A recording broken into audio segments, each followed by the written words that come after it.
Charter schools and the voucher system. What are charter schools? A charter school is one that receives a specified amount of funding for each student that attends, and the money comes from the local school district or state. In addition, these schools often do not have to adhere to many local and state regulations, but they must meet their declared mission, most often created by the school itself.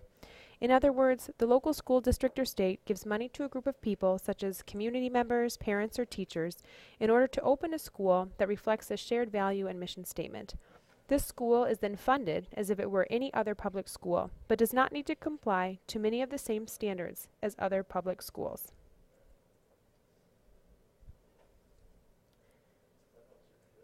The first charter school was opened in St. Paul, Minnesota in 1991.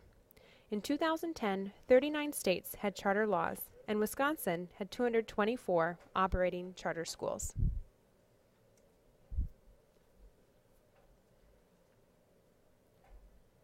School choice is a central issue among many school reform movements that have been occurring for at least 2 decades.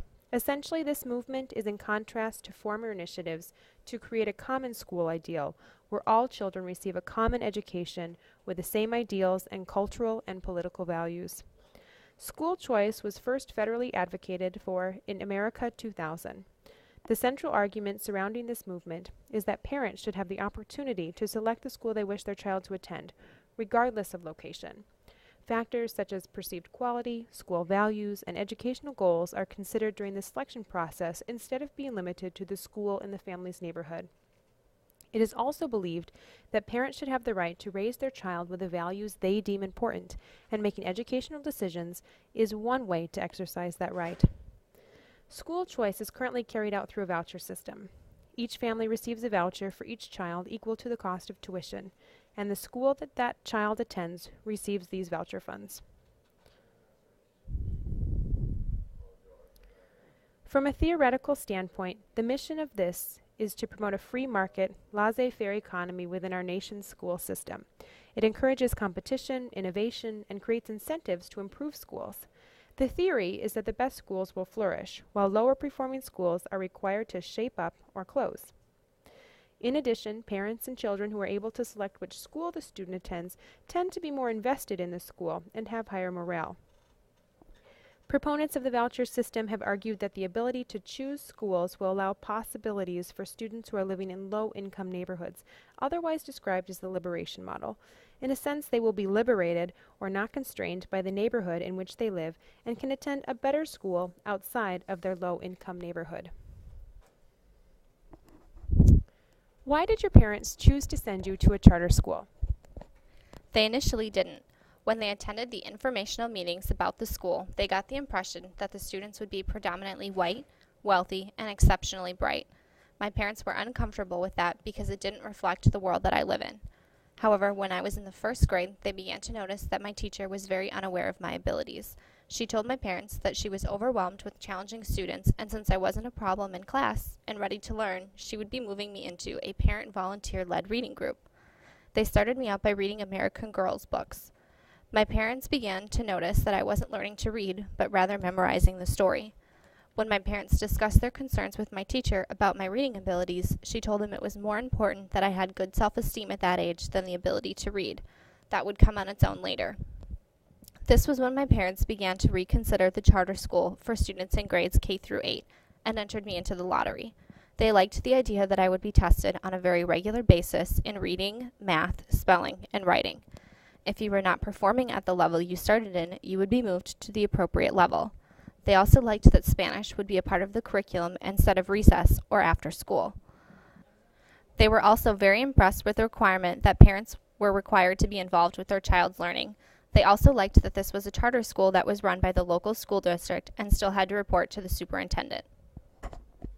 How would you characterize your experience at a charter school? I would say it was a very positive experience. It was a struggle at first because when I joined in the 2nd grade, I was behind grade level in all the core subjects. The teachers worked very hard to get me caught up, and by the end of the year I was. However, there was a lot more homework each night. There was spelling, reading, and math homework each night, along with writing and science homework twice a week. In elementary school, all of our core classes were taught with direct instruction, and that was a bit of an adjustment. The school was also fairly small, with approximately 40 students per grade. This allowed us to become very close with our classmates and get to know our teachers very well. And how did it prepare you for high school? I think I was very well prepared for high school. In fact, in many ways, I found that it was easier than the charter school. On average, I had less homework per night than in high school than I did in middle school. I did not feel that I was behind in any of my classes and was able to be successful in all of my classes. All of my charter school classmates graduated high school, and over half of us graduated with high honors.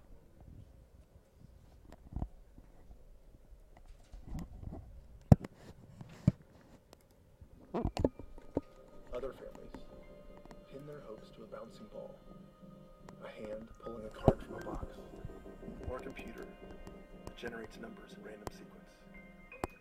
Because when there's a great public school, there aren't enough spaces.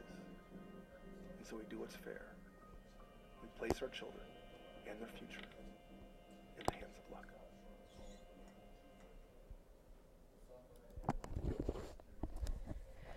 While optimistic expectations fueled this choice movement, it soon became clear that this system is based on exclusion. There are currently not enough charter schools within the voucher system to offer opportunities for the 46 million school students in public schools. As it stands, charter schools are already strained and select students using lotteries in order to determine who will be allowed to attend. In addition, one can argue that charter schools produce a dichotomy between charter schools and low-performing schools. By providing funding and support to thriving charter schools, low-performing schools receive even less, which puts them at a further disadvantage, while still being expected to make gains in performance in order to save the school. In addition, in many cases, this promotes racial and/or financial segregation, because families will likely select schools with students of similar backgrounds, and schools will select students that meet specific criteria. Not only is there an issue of inequity among the nation's school system with this movement, but it raises concerns about a violation of the First Amendment of the Constitution. That is, many charter schools have a religious affiliation and values, and by publicly funding religious education, it is in violation of the separation of church and state.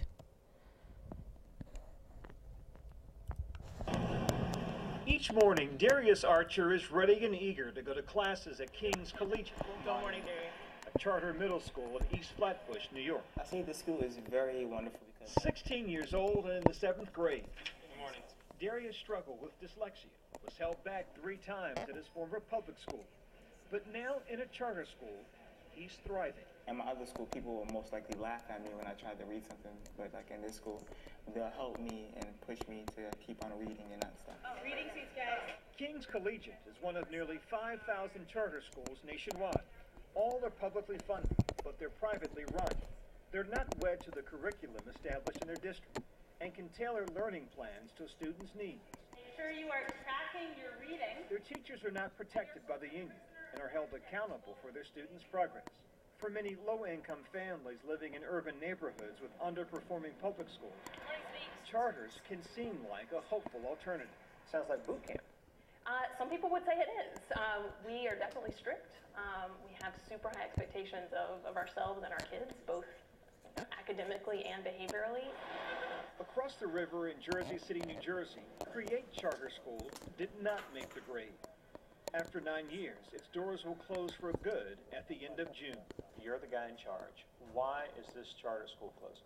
I think it's a lack of definition of accountability, a clear and distinct approach or process to evaluating to determine whether or not a school is innovative or is worthy to open or should be closed. So the rules are too vague, you think, for charter schools? Absolutely.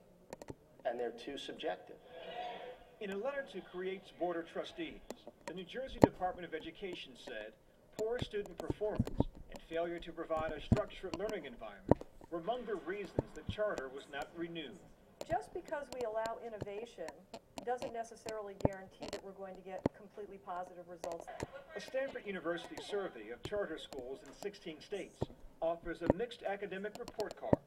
Nearly half showed no difference, and more than 1/3 of the charter schools were actually worse than their public school counterparts. Less than 1 in 5 performed significantly better than traditional public schools. In the hundreds of schools that are doing a great job, they obviously have cracked the code in terms of producing positive outcomes regardless of the students that they serve. Charter schools are now the teacher's pet of education, thanks to the Obama administration's Race to the Top program, which has encouraged states to adopt significant education reforms in order to receive additional funding for public schools. In most states, lotteries are held to get into charter schools. And it's a thrill when a child gets in, but a huge disappointment when it goes the other way. In New York, 40,000 children are on a waiting list for charter schools. Good morning. Chancellor Joe Klein believes that competition will improve failing neighborhood schools, and he says teachers must be held accountable. Those that are great should get extra awards. Those that aren't should either be able to improve or else be removed from the system. And that's what accountability is about. But Randy Weingarten, a longtime critic of charter schools and president of the American Federation of Teachers, says the real focus should be on the nearly 90% of kids who attend traditional public schools. I am troubled by the assumption that the only way charter schools can be successful is if they undermine public schools. Darius Archer believes switching to a charter school was the right move for him. Now with consistent A's and B's, a child who was once failing has his sights set on college. Byron Pitts, CBS News, New York.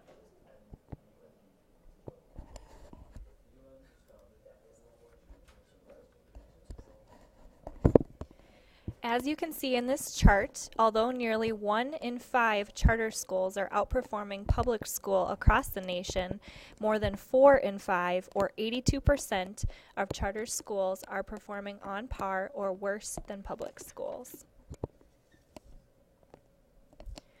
In spite of positive intentions to provide opportunities for students of low SES communities, in reality, school choice has actually widened the achievement gap.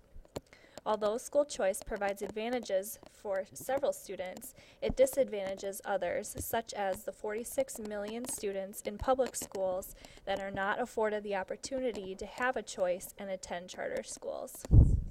Due to the fact that theory does not outweigh the consequences of what is occurring in reality, school choice is not the best option for the success of public schools. What is your opinion? How do you feel about school choice?